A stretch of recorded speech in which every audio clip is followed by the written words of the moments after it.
Good day, everybody, and welcome back to the channel. I think it's pretty obvious what we're reviewing today. Adventure in Transylvania, part of the Bricklink Designer Program, Series 5. Original retail was $350, and we finally got it done. This build took quite a while. A lot of small, intricate parts, 48 bags, but each bag, however, had very few parts in it. So 48 bags sounds like a lot, but sometimes the instructions called for that whole bag to be used in one step. It was kind of weird. It's over 4,000 pieces. Just look at it. When this first was coming up for crowdfunding, when it was a finalist, Kim and I saw it, and we just, of course, the pictures of it, you fall in love with it. How can you not? The deep reds with the blacks, with the blues. When you start to actually see the details of it, which I'll show you in a second, how can you not just fall in love with this? Unless this just isn't your thing, but it's our kind of thing. Kim and I love the kind of creepy, castle-y look. Now, the designer of this set is a fellow who goes by the name of Sleepless Night. I'm not sure what his real name is. On an interview on the Bricklink website, he didn't want to have a set story. He was kind of alluding that you ought to be able to create your own story with this and to maybe even expand on a little bit, which is the idea that Kim and I have long term. This is going to be a central piece of something that we have long-term plans for as we move forward into our other studio space. Going along with that no set story, I tried to find any information on the minifigs to see if they had any names or anything like that, but apparently they really don't. Obviously, you have the Dracula or the Count or whatever you want to call him and all. He's not actually up front here. He's hidden in a little hidey hole. But the figures are just kind of like, look adventure-y. I heard a lot of people say it looks like a late 19th century, early 20th century kind of a configuration. I'll show you the minifigs up close. There's an adventurer guy. There's this beautiful specter ghost gal. Actually, the minifigs I'm very impressed with. They look really, really nice. I was also finding some contradictory information on the minifigs.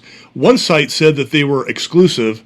Another site said that these are just regular parts in Lego's bin, basically, but they just put them together in different ways to create these minifigs. If you know what the truth is, please leave it in the comments below, because honestly, two contradictory websites, not really sure what the truth is. As I mentioned before, retail price on this was about $350. You cannot touch one for that price now. You can see over my shoulder here on Bricklink right now, it looks like the cheapest price is about $430, and then all the way up to over $700 for a sealed new in box one of these. Building one with your own parts, obviously you can go on Bricklink website, download the instructions and the parts list, but that would probably run you a cool $600-700 in parts too. That's just my guess, because Kim and I have built similar things, buying parts, and it ends up being literally about that much. So if you really want one of these, you're probably just going to have to wait, unless you got the cash, wait until somebody sells one used. You know, that always happens. Somebody will enjoy it for a year or two or whatever, and then put it out there for sale. However, with 14 minifigs and how beautiful this is, I can't imagine this going for less than retail, even when it is used in the secondary market in the future. So let's get up close and check out some of the details on this. So let's check out our minifigs first, just so we can see what we're dealing with here. I really do like these minifigs. Here we have a guy who's looking late 1900s, early 20th century. We got an adventure guy right here. He's got a pith helmet on, which is cool. Got what appears to be like a, I don't know, she looks like a little kid. Backside, not a whole lot to see. So these three, I like them. They're pretty solid. Next, we have a chef with a scary pumpkin and another, looks like a child. I just say a child because they've got the smaller legs on them. This guy also looks like kind of an old-timey guy. The chef, I'm not sure. I can't remember. I don't think there's a kitchen inside the castle, but so it seems a little out of place, but he's a great minifig. I really do like him. Backside of those, not a whole lot going on, but a solid bunch. Here's what I kind of call the adventure-y people. So we got this guy here who kind of looks like he could be a little Indiana Jones knockoff, and his partner here maybe, or maybe this is partner, I don't know. She looks adventure-y just because she's got that bag right there, and the middle one is dressed up. Almost looks like the character from Indiana Jones and the Last Crusade. What was her name? Elsa. Backside, not a whole lot going on. A little bit of printing on the back, but a solid bunch. Now, one of my favorites is this ghost specter right here. Her base looks like she's floating on smoke or something like that. She's holding a key to the castle, which is awesome. We have a kind of a bookworm-looking librarian, and we have a scared person who maybe walked up, and he's kind of dressed like old-timey. So, yeah, I don't know. Like he's walked up and he sees the Count and gets scared and runs off. Backside, Again, not a whole lot going on. The middle one there has some nice printing.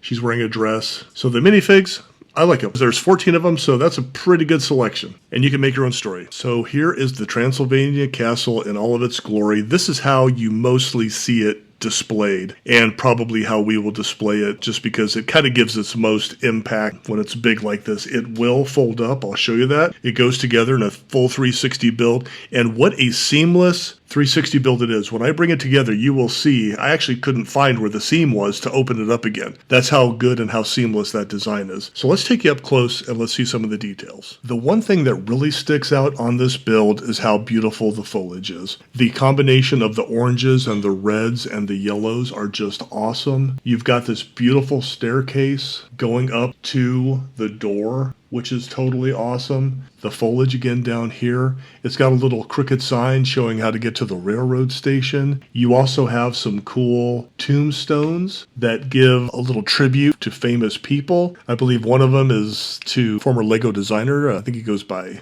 Diego. Kim's putting his name over my shoulder right now. Anyway, look at all the details. Look at the details. When we get over here, a lot of Technic pieces, how they get this effect with, those are flexible rubber pieces. A Technic piece that would normally be a gear or something right here.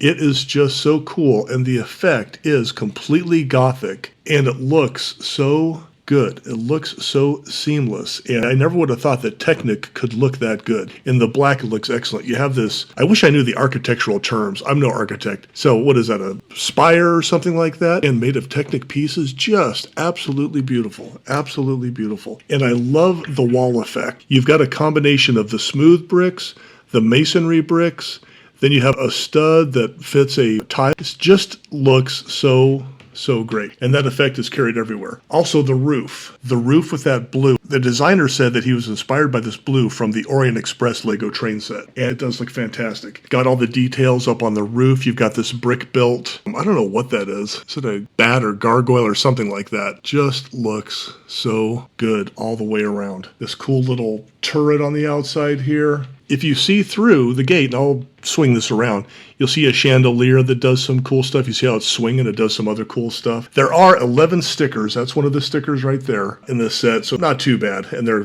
good quality stickers. So from the front, it just looks absolutely fantastic. All right, let's spin it around here. You can see some more details. Have a nice little tree here. Let's check out the inside. One thing I do have to say is I thought there might be a few more interior details. How it is fine, because you're not going to really see this stuff anyway. But I thought there might just be a little bit more. So, for example, I mentioned how there's a chef in the set, but there is no kitchen or anything like that. Up here, we have a cool gargoyle hidden behind the spider web, which is totally neat. We have a knight statue in basically a hallway there with a ladder going up to the roof. Down below we have a great bookcase with all sorts of different height of books, which makes it look way more realistic. And we've got a candelabra in there, a little plaque. We have a prison that we can open the door to, put them in there. We have a rat below, and we have a hapless soul who had expired underneath the foundation of the castle. Totally cool. We have a grand piano. And we also have a chandelier. Let me show you the chandelier. So up here, you can raise and lower it, which is fun. There's a little mechanism up here that keeps it in place. If I lift that up, last time it fell down, so I'll fall down. But it goes up and down. That's a lot of fun. Now, the pièce de résistance of this set is the Count's crypt, his bedroom, whatever you want to call it, his coffin.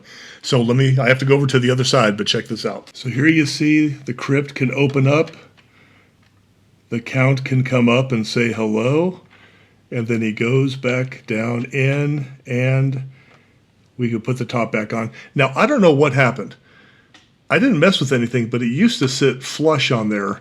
So something happened to the mechanism in there, because it was working perfect before. We made a short earlier that shows it working just perfect. We're just going to pretend that that didn't happen. We also have a trap door which takes people into the jail. Got a knob right over here. Boom. Opens up. drops you down into the jail. How cool is that? Fun. So that is basically it for the details on the inside. Not a whole lot of interior space, but let me go ahead and collapse this, bring it together. I absolutely love, check this out too, we have a gate in here, but it's hinged such that it follows the rotation when it closes, so it ends up being flat also. It's great. We have several hinges. The small kind of hinge at the bottom, two big ones right here, big one up here. So it's very robust. And it comes together so well. We have a little hook on the bottom, and boom. Now we have a full 360-degree build. Anyway, look, it just looks fantastic. So cool.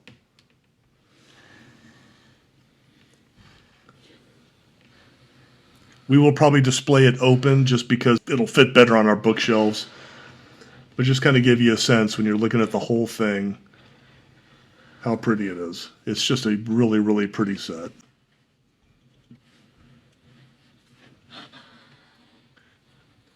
We think that what makes it so striking are the color choices. It looks like an autumn day up in Transylvania, and the Count is napping, and adventure is about to begin. How fun. One other thing, I won't show them all, but you've got bats everywhere.